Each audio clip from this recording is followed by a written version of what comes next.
Confirming sane people's worst fears, Donald Trump has selected Scott Pruitt to lead the Environmental Protection Agency. Scott Pruitt is a total crony of the fossil fuel industry.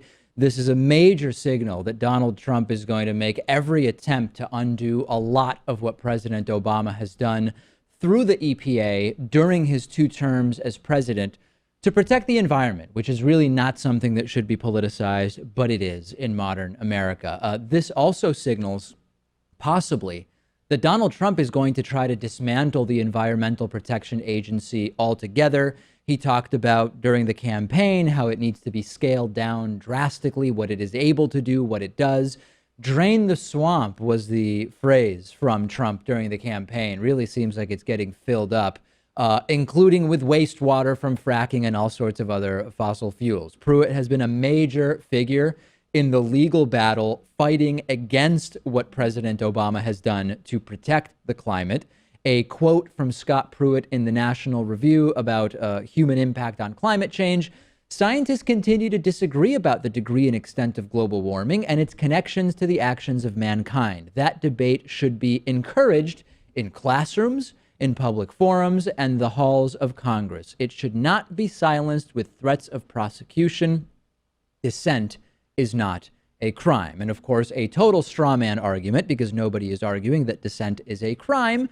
But this is the same type of argument which sees some conservatives say, hey, teach the 99% consensus theory and the 1% consensus theory, sort of like teach evolution and the idea that a man in the sky created the world in 6 days, just for balance, because it's up for debate and we're just not totally clear on the truth at this point. Scott Pruitt, also just a dishonest and sketchy dude. The New York Times reported that Pruitt copied the text of an energy lobbyist letter to the EPA and pasted it on official Oklahoma state letterhead and then sent it to the EPA to give the impression that this was some kind of official Oklahoma state communication. And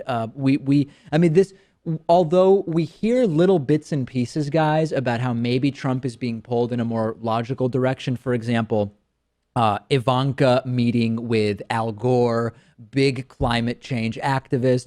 When you look at the appointments, there's no indication that Trump has a sane head on his shoulders when it comes to this. And this is now the 3rd pick where the choice Donald Trump put up is philosophically opposed to the position they're trying to run. Ben Carson for HUD secretary, even though he's opposed to fair housing programs. We have Betsy DeVos for Secretary of Education, even though she's against public schools and wants to replace it with vouchers. Yeah. It's a whole mess. It really is. And this does line up, Rachel, with what Trump said during the presidential campaign, right? That even though we had a brief period in the middle where we thought, well, maybe he's going to go in a different direction, Trump referring to human-caused climate change as a hoax perpetrated by the Chinese. He said he was going to, quote, cancel the Paris Accords, which committed many, many nations to taking action to fight climate change. This is the Trump that campaigned.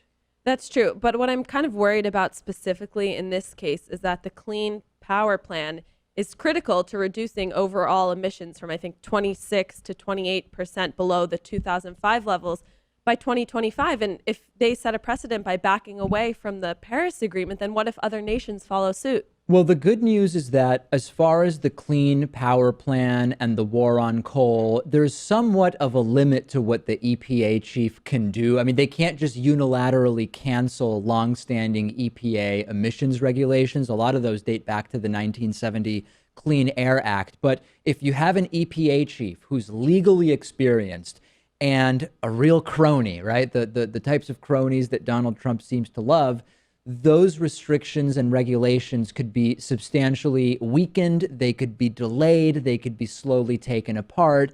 And we've got a guy here who's a total tool of the fossil fuel industry. And it's not just if there is a silver lining here, it's that when it comes to the coal stuff, and we've heard Trump go big in favor of coal, there are more reasons beyond just regulations that coal may not actually see a resurgence under Donald Trump, and it wouldn't have anything to do with Trump's seeming excitement about coal. It's that because natural gas is relatively inexpensive right now, there's not a big financial situation that encourages new coal development at this time. That doesn't mean we shouldn't worry about Scott Pruitt. This is really, really disturbing, and we're going to have to watch this incredibly closely. Fortunately, to some degree, many of these decisions do depend on states. Now, that's a double-edged sword because we have many Republican-run state legislatures as well. Another disastrous pick for the Donald Trump administration that is incoming.